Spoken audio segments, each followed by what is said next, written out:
Hi, I'm AD, and today I'm going to introduce you to the Dorian Mode.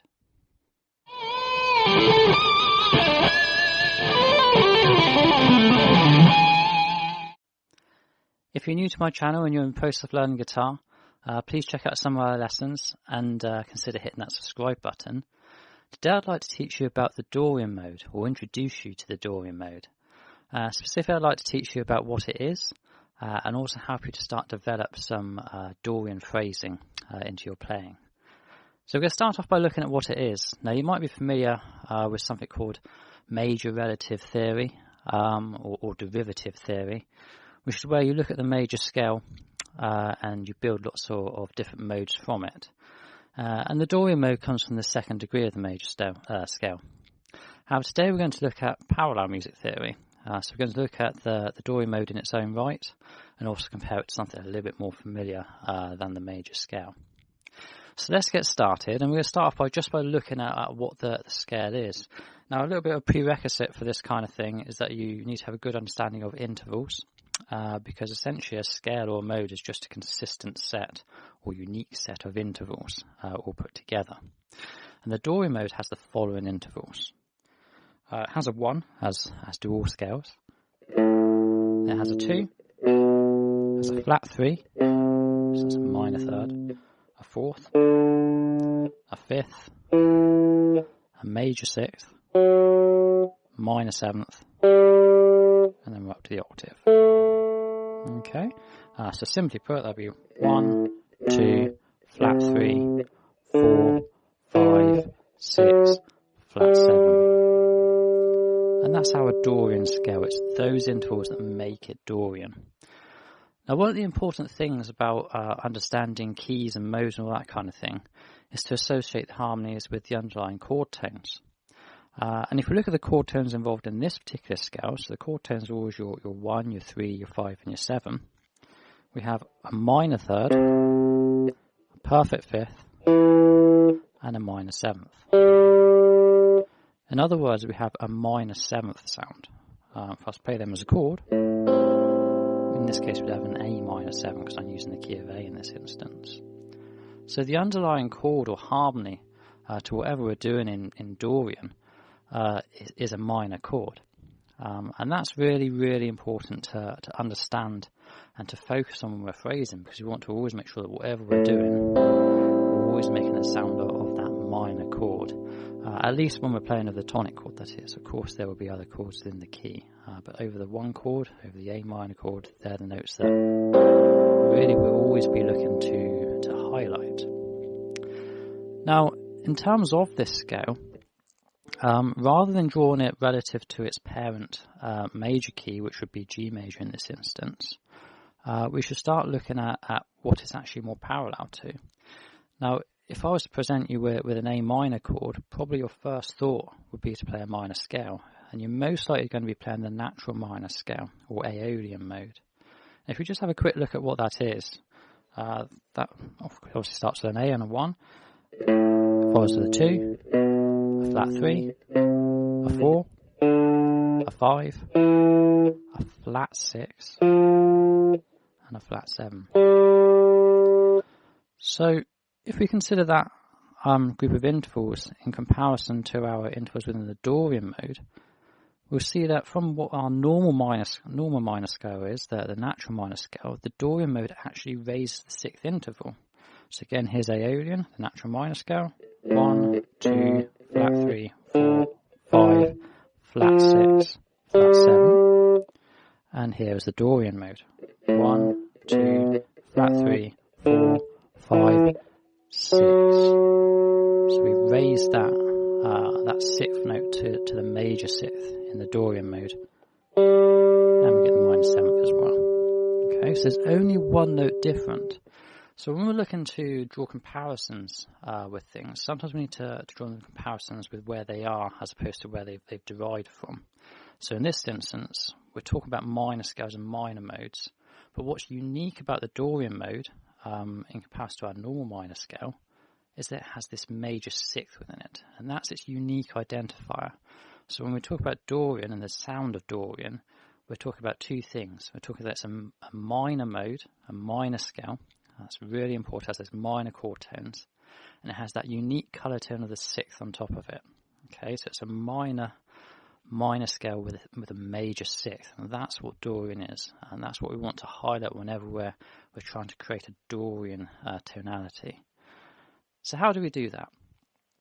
So the theory is quite straightforward. That's what it is. Now, of course, you can go and learn all the different scale shapes for Dorian, and you should do so if that's what you want to do. But really, I want to focus more on the harmony and the sound and how you can quickly start developing and embellishing this into your playing without having to go and spend days on end learning new shapes and such. So if I take you back to where you might have been before you started studying modal theory, you would probably have already looked at the minor pentatonic scale.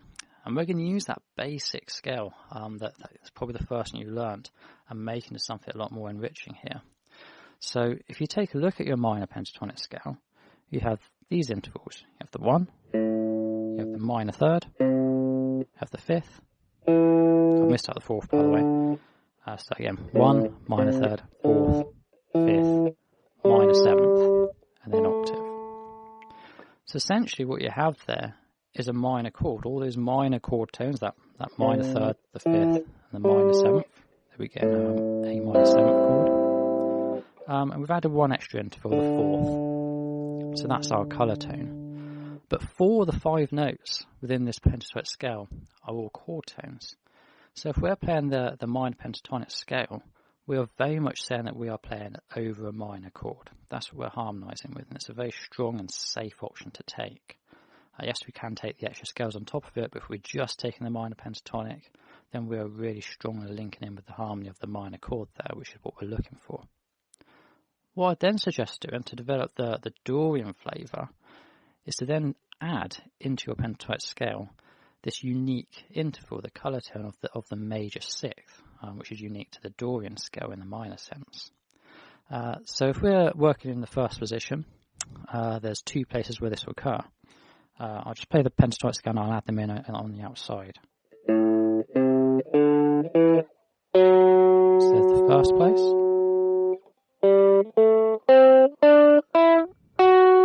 And there's the second place.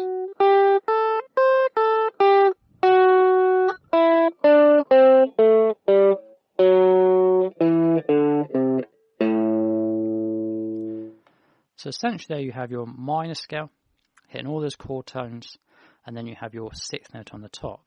And what you can do is start taking your normal pentatonic repertoire and try and force in and embellish it with this major sixth sound and see what kind of sounds you get. And it doesn't have to be anything extravagant. You can take your very first kind of licks and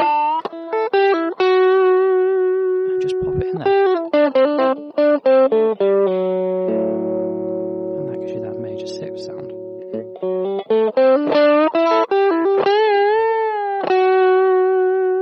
All of a sudden we get the Dorian tonality. And this is different to what you would have used the pentatonic scale for before, because previously you would have been highlighting that the natural minor scale. You certainly would have been thinking that, even if it was subconscious as opposed to intended. And if we just think about those tones, the normal minor sound would be this kind of sound. Whereas our Dorian sound is just a touch warmer. Okay, so it still sounds minor. It's not a happy scale. It's not quite as sad as our natural minor scale. So when we're playing, we're highlighting these tones. This is the chord we're spelling out when we play the Dorian mode.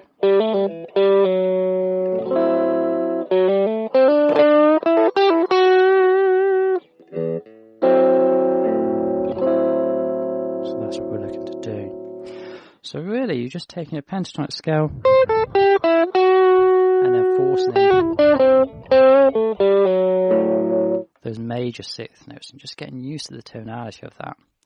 Now, the eagle-eyed of you will notice that I haven't used the ninth interval, the second interval, which is also in the Dorian scale, and it's very important. You should absolutely use it. But here, I just want you to focus on what is unique about Dorian as opposed to the natural minor scale in the terms of parallel music theory. Okay, so we're just highlighting that particular sixth interval. If you were to look at the whole Dorian scale, it would look like this. I'll just use the first position.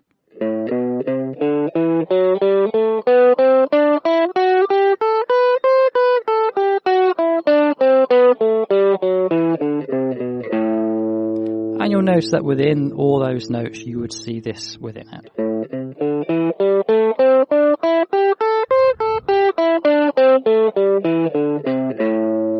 So within it you've got that basic minor pentatonic scale, which you could think of as an arpeggio. So really that is just what a minor 11th arpeggio really, if you think about this chord terms within it.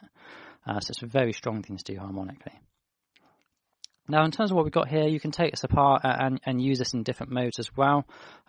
You will see within all your modes that pentatonic shape, and obviously minor or major you have to move accordingly. But really what we're doing here is we're taking the scale we want to study, we're looking at the intervals, and we're seeing what's unique about it, how it differs from what our normal choice would be. So in all our minor modes, we're comparing it really to the Aeolian sound, which is a mode itself, the natural minor scale. And if we were doing with the major modes, we would be comparing it to the major scale, the Ionian sound.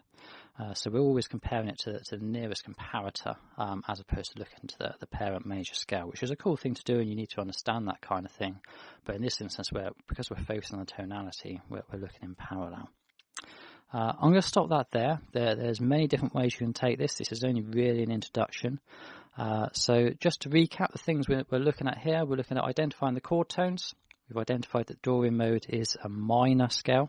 Okay, so it's got those minor chord tones, the minor third, fifth and minor seventh. We've discovered it's got a unique identifier, which is the major sixth interval. And we're just looking to target those tones. We're targeting those chord tones and then targeting that unique interval, that major sixth, to give us the Dorian tonality. Anything around that is, of course, very nice to do, but that's the underlying Dorian texture that we're looking for. So I'll stop the lesson there.